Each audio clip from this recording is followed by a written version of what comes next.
If I use the term Bloody Sunday, the reactions I get to that term will depend on the audience. If I use it in an Irish context, it's most likely nowadays that people will think of the Bloody Sunday of 1972. Some people might point out the Bloody Sunday of 1920. An even smaller percentage might point out there's one from 1887 that's receded from popular memory and was a kind of riot in London involving the fate of the Irish nationalist MP William Smith O'Brien. But if I was to go to America and talk about Bloody Sunday in front of a black audience, I'd probably get a different reaction, and someone would probably point out events in 1965. Now, the reason I'm doing this video is partly based on a conversation I had in a debate on another channel, where the presenter had in an earlier video put forward the proposition of how the Irish became white in America. And one gent replied politely, as to be fair to him, that the Irish were always white and hadn't changed. Now, I'm going to try and show how that's true, but it's also not totally true, and show the links between the American and Northern Irish civil rights struggle using some materials. I think it might broaden out the debate and might answer that question, and I think Americans from an Irish background may not be so familiar with the civil rights story in the 1960s in the north of Ireland. Some will be, of course, but that will tend to be older people, or people who keep a closer eye on politics there. But I thought it would show how, yes, the Irish are physically white, but how, on the other hand, they perceive themselves as a people who were secondary to the main concerns of the British Parliament, or for that matter, the Irish Parliament in the 1960s.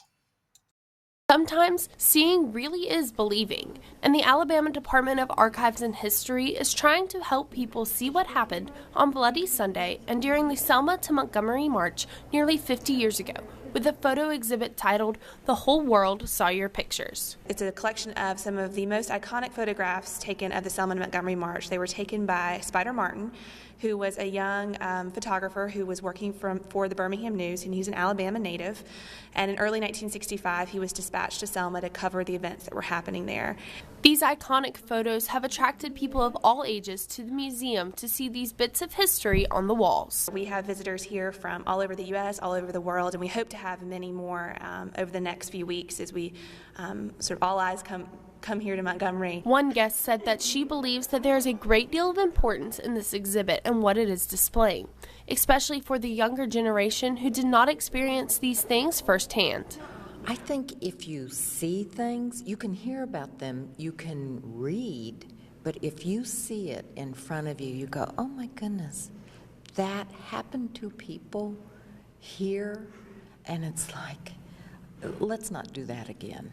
For anyone interested in seeing this exhibit, it will be on display until Labor Day weekend. There's plenty of time to come down to the museum and visit. This exhibit and the museum is always free. We're open Monday through Saturday, 8:30 to 4:30. For more information about the exhibit and the Alabama Department of Archives and History, you can visit the museum's website or follow the Department of Archives and History on Facebook, Twitter, and Instagram. In Montgomery, Felicia Payne, Troy, Trojan Vision News. There's a certain resonance in seeing those pictures of the 1965 American Bloody Sunday, especially the last shot there of a soldier overlooking the crowd of black people marching. That's particularly brings back images of the RUC and British Army soldiers overlooking crowds or with their bayonets pointed at people and so on. But as a means of comparison, it's meaningless for this video unless I show the Irish experience as well. And I'll splice in a short clip of the Troubles in Northern Ireland. Hopefully I'll be able to find something showing the Bloody Sunday of 1972. Some of the footage is a bit ragged, but I'll have a look round. Let's see what we come up with.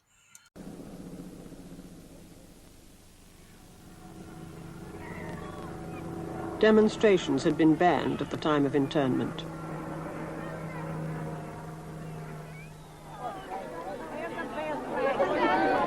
But on Sunday, the 30th of January, several thousand people in Derry marched towards the city centre.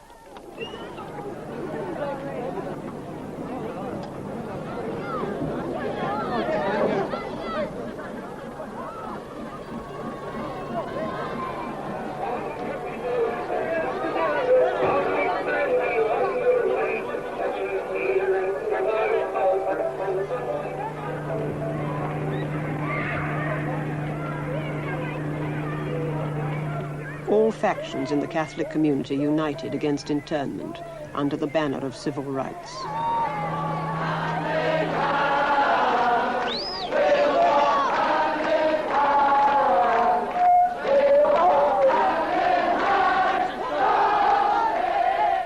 The army and police decided not to stop the march for fear of violence, but to contain it within the bogside.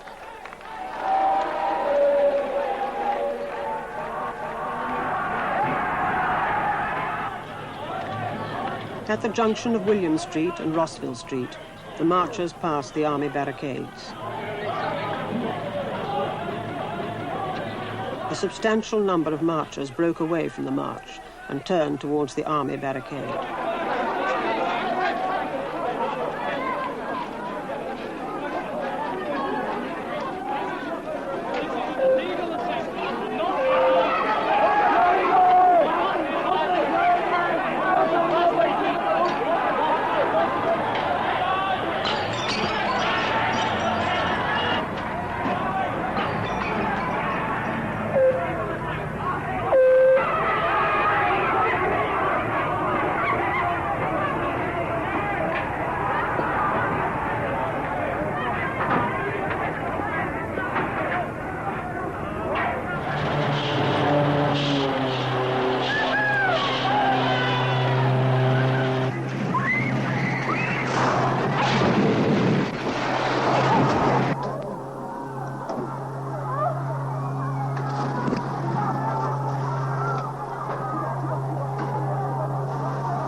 The ritual battle began.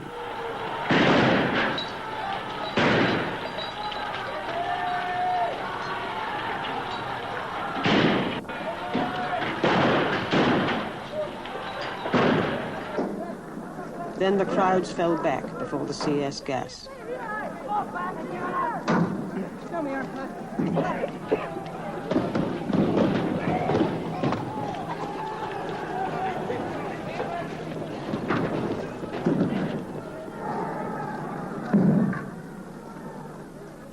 Units waited behind the army barricades, ready to launch an arrest operation.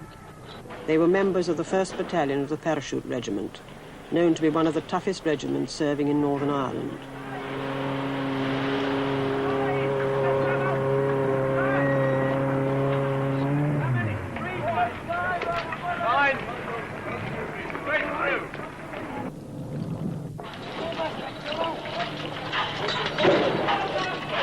Just before 4 o'clock, they were ordered in.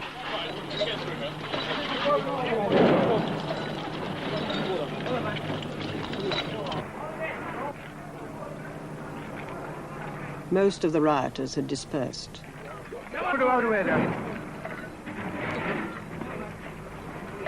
Stand back and let him go. Let him go.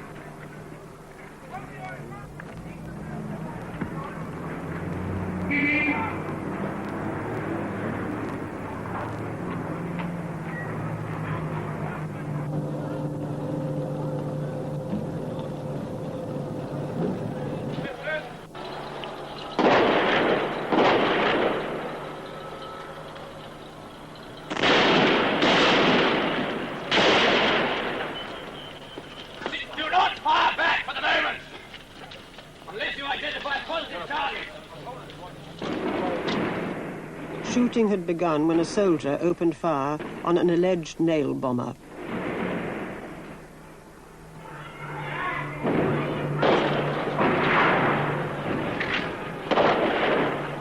In all, 108 rounds of live ammunition were fired by the army.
John, to the priest. That piece of footage I found in the Internet Archive is actually one of the few reasonably good quality recordings I could find of the events, or at least detailing what was happening in the build up to it. But it should serve to show the causal links between the two civil rights organisations.